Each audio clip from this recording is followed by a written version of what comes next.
এই বছরে ভাইফোঁটাটা ছিল খুব স্পেশাল আমার জন্য। কারণ অনেকগুলো দিন পরে আজকে দাদা, ভাই, বোন আমরা সবাই এক জায়গায় হয়েছিলাম। সবাই মানে সবাই নয়, ছোটু আর দাদা ভাই দুজন ওরা আসতে পারেনি।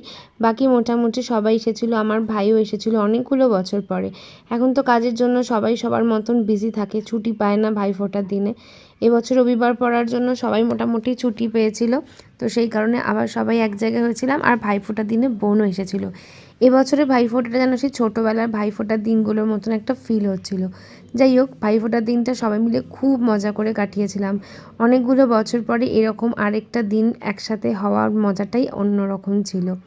বছরের বিভিন্ন সময় সবার সাথেই মোটামুটি দেখা সাক্ষাৎ হয়, বাট ভাইফোঁটার দিনে সব ভাই বোনরা এক জায়গায় জড়ো হয়ে সারাদিনের যে মজাটা, তার ফিলটা থাকে একদমই অন্যরকম। বড় ব্লগ খুব তাড়াতাড়ি চ্যানেলে আসছে, তোমরা ততদিন সবাই